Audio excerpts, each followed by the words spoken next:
اللهم صل وسلم على سيدنا محمد وعلى آله وأصحابه أجمعين. ازيكم يا حلوين؟ يلا بقى نسمي بالله، نصلي على الرسول ونشوف هنعمل ايه. يا حلوة انت وهي، يلا تعالي معايا، هاتي بصلتك وحلتك ونخش المطبخ مع بعض ونشوف هنعمل ايه. هنعمل النهاردة أكلة الراعي الرسمي للدنيا كلها بيحبوها قوي. هنعمل النهاردة محشي محشي يعني. المهم جبت الحله بتاعتي وحطيت فيها حوالي كوبايه زيت. طبعا ما رضيتش اعمله النهارده بالسمنه، قلت خليه خفيف خفيف كده نعمله ايه بالزيت عشان الجو حرر بقى، وانتوا فاهمين بقى. وجبت البصلتين ولاد الناس اللي انا كنت قشرتهم دول وخرطتهم كلهم في قلب الزيت. طبعا ابني جالي بقى بيقول لي بتعملي ايه يا ست الكل؟ قلت له هعمل ايه يعني، بعمل اكل. قال لي بتعملي اكل ايه يا ماما؟ قلت له بعمل محشي. قال لي مش احنا اتفقنا ان احنا هنعمل تحدي وقلت هعمل لكم كل واحد فرخه وتقعدوا تاكلوها؟ قلت له ايوه بقى، ده داخل على طمع. المهم ايه، قلت له نعمل التحدي ده في يوم تاني عشان النهارده احنا هنعمل محشي. المهم البصله بتاعتي خدت لون بسيط كده اصفر، ورحت نازله عليها ايه بالقوطه بتاعتي، كيلو قوطه، ورحت نازله عليها بمكعب دجاج.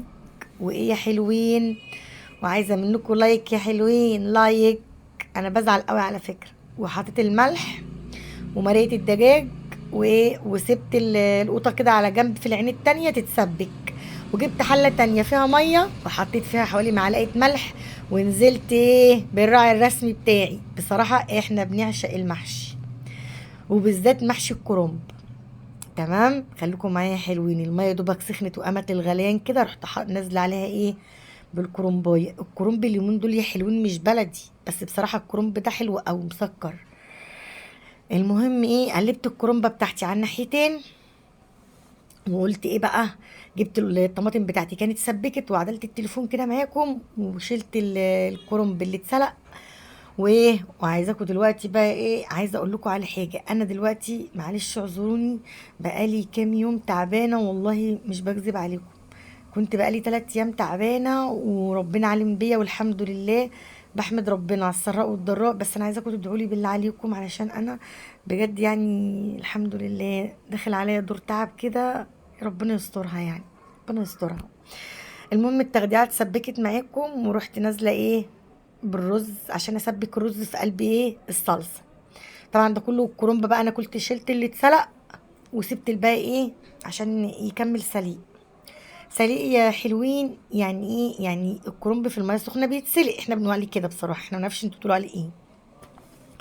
المهم ايه، كنت انا سبكت طبعا الرز في الصلصه وخلصت كده السليق بتاع الكرنب بتاعي، وخلصت الكرنب كله طلعته كله وزي ما انتوا شايفين. وايه تاني، قلت ايه هنعمل النهارده عليه فراخ ولا لحمه؟ قلنا نعمل النهارده عليه فراخ. المهم طبعا بقى ايه، الحله بتاعتي كانت مولعه ما كنتش عارفه امسكها بصراحه. رحت جايه حاطه الرز ونزلت ايه، شلت الرز تاني من الحله، وجبت الخضره بتاعتي طبعا جايباها ايه منعنعه بقى كده، مش قادره اقول لكم. خضره كده، خضره جايباها من الارض. رحت كده عند واحد عندنا جنبنا كده بيزرعها في الارض، رحت انا قطفتها وجبتها. بصراحه كنت عايزه اصور معاكم اللقطه دي بس انا ما حبيتش اصور بقى. بس انتوا لو عايزين اصور لكم الاجواء بتاعت ان انا بروح الارض واجيب الكرومب واروح الارض اجيب منها الحاجه والكلام ده واوريكم الارض كده بالخضره اللي فيها، عادي ما فيش مشكله اصور لكم. المهم ايه، خلصت الخضره بتاعتي وجبت قرن فلفل سبايسي كده ابن ناس، ها ابن ناس ركزوا معايا. ورحت مخرطاه خريط رفيع خالص، ورحت نازله بيه على قلب الرز بتاعي، خرطته رفيع خالص. ومين قلت كفايه كده نص القرن بتاع الفلفل عشان ما يبقاش سبايسي قوي والولاد ما يعرفوش ياكلوا. خرطت نص القرن بس. وايه يا حلوين، نسيت اقول لكم. المهم طبعا بقى ارجع لكم اقول لكم ايه، انا عايزاكم تدعوا لي بالله عليكم عشان انا تعبانه والله العظيم بجد. اليومين دول انا محتاجه دعوتكم علشان انا ظهري وجعني جدا وكشفه وعامله اشعاعات، وربنا عالم بيا يا رب، والنبي يشيل عني ويشيل عن الناس كلها التعب اللي الواحد فيه. المهم بقى ايه، رحت نازله بالخضره على قلب الرز بتاعي وقعدت اقلب فيه. مش قادرة اقول لكم بصراحة الخضرة والمحشي والريحة بتاعت الاكل كانت جميلة جميلة جميلة. احنا بصراحة بنحب المحشي جدا، ويمكن اكترية الاكل عندي لان احنا بنحب المحشي. حطيت التوابل بتاعتي بقى كزبرة وفلفل اسود وكمون وتوابل المحشي.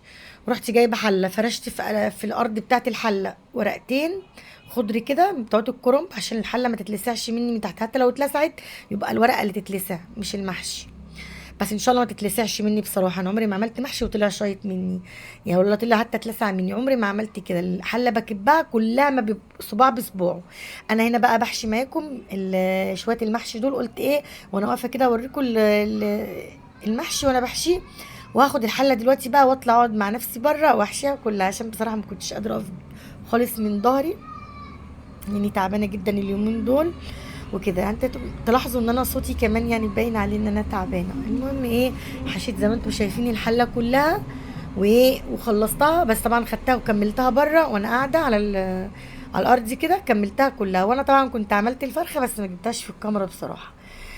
بصراحه ابني اللي عملها لي، نقعها لي في الليمون والسكر والخل والملح والدقيق، وغسلها لي غسله حلوه قوي قوي قوي. وانا قمت عملت التتبيله بتاعتها ورحت معلقه عليها على النار. المهم طلعت الفرخه بتاعتي وحطيتها في الصينيه وادخلها الفرن دلوقتي.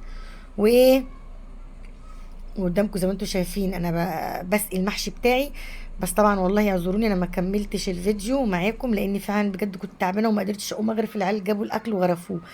اشوفكم على خير يا احلى اخوات في الدنيا، وعايزاكم تعملوا لي بقى سبسكرايب ولايك وشير كتير للصفحه، وبالله عليكم الكومنت يا حلوين. اشوفكم على خير يا احلى اخوات في الدنيا، ومع الف الف سلامه، وفيديو جديد مع شهرزاد ان شاء الله. مع الف سلامه.